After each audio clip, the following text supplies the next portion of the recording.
What's going on, YouTube family? It's Jay.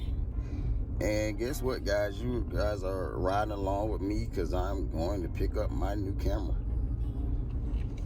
So if you guys have been paying attention, which I'm sure some of you guys have, I was debating on getting the A6700, the A7C Mark II, or the FX30. And when I went to Disney World, my family, it put a lot of things in perspective. And I explained a little bit of that in the next video on why I made the decision to get the camera I got. So I sold my A6400 and I sold it at B&H. Now I'm not sponsored by B&H. Obviously I only have 62 subscribers at this point, but I will have to say that, you know, my experience in selling a camera for the first time to a company was actually pretty good. You know, when you go on there, they ask you like, hey, you know, what's the condition of the camera, you know, anything wrong with the sensor, anything like that. And then they give you a number quote. And if you agree to that, and then they give you the shipping info, you know, to ship your camera to them, they look it over. And once they look it over, you know, if everything checks out, they will give you exactly what you agreed upon before you shipped it to them. So that process was actually pretty seamless. It took them about 2.5 weeks or so to actually get to it, to look it over. But they give you the option to, you know, to mail you a check, or if you have PayPal, do it that way.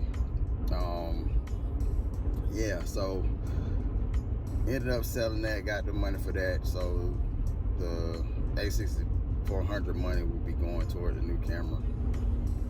And I'm so excited to go pick it up today because I'm happy to, you know, use something new that has, you know, the 422, and, you know, I can color grade with S-Log 3 now, and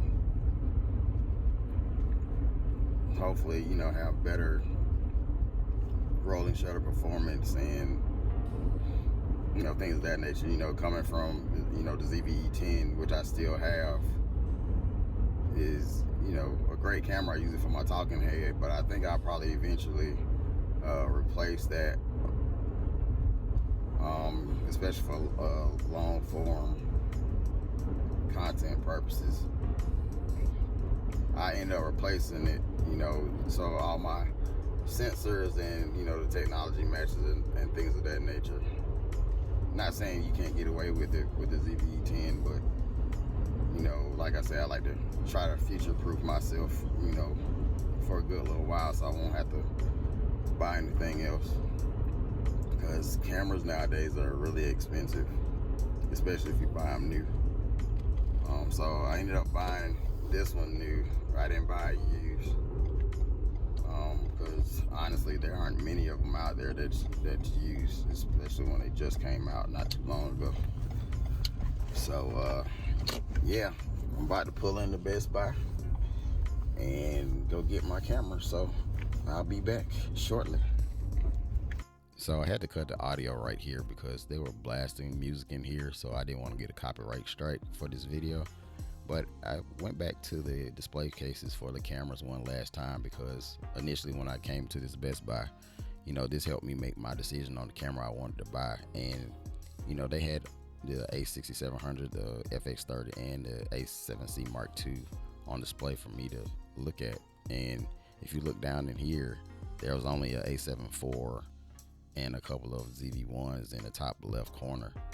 But they had a ton of Canon cameras, which tells me that either people are jumping ship to the Sony ecosystem, or, you know, people just hate Canon in general, because there was no Nikons in there either. So there's one Nikon there, but there's nothing down in the lock box at all. So I went around and talked to a sales associate, and I was like, hey, what happened to all the cameras?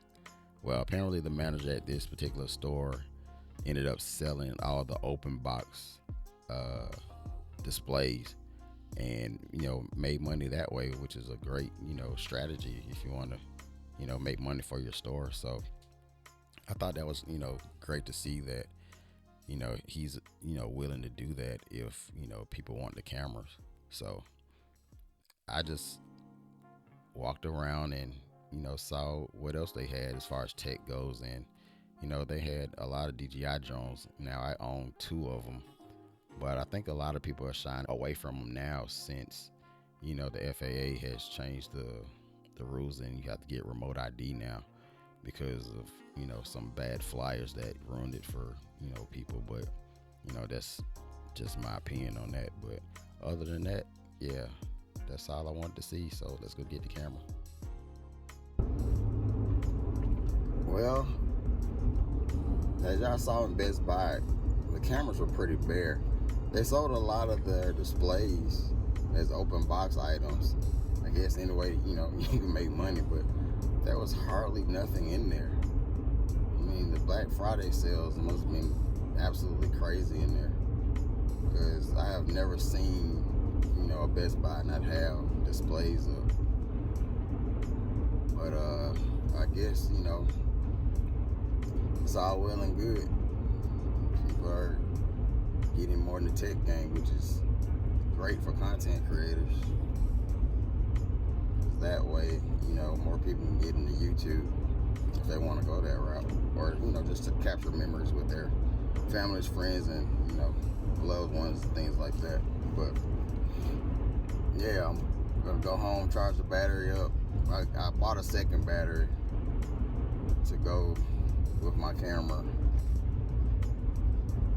Those Z batteries are expensive, man. They're $80. I did see Small Rig had a dual battery set with a charger for like $50-something. I mean, there's mixed reviews on the Small Rig batteries, but I try to stay native to the system. Now, the ZV-10 I did go with third-party batteries and didn't have any issues with those. So I am just ready to start learning my camera. It's gonna be a slight learning curve because of the new menu system and things of that nature, but I'm pretty sure I'll get used to it. I can't believe that light changed that fast. But yeah, I'm happy.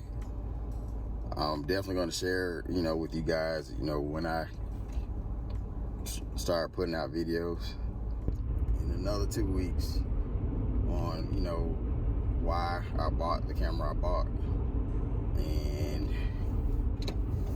if I'm going to buy another camera to replace the ZV-10, since the color science and all that stuff has been changed, and going back and forth between the 2 different menu systems may become cumbersome. I don't know. We'll see how the ease of use is with the new menu system for sure. So I'm ready to use this 422 and check out H-Log 3, the dual base ISOs, and see what this new Sony game has to offer. You guys stay tuned, because 2024 is going to be a great one, I feel. So if you've been with me, I appreciate the 62 subscribers I have now, which is phenomenal. I appreciate all of that love for sure. One more thing. So my anniversary is coming up from starting my YouTube channel. We'll start making videos for it. So after I make that video, I'm going to take a small sabbatical until 2024, and going to start making more content for you guys. So I appreciate you, and I'll see y'all in 2 weeks.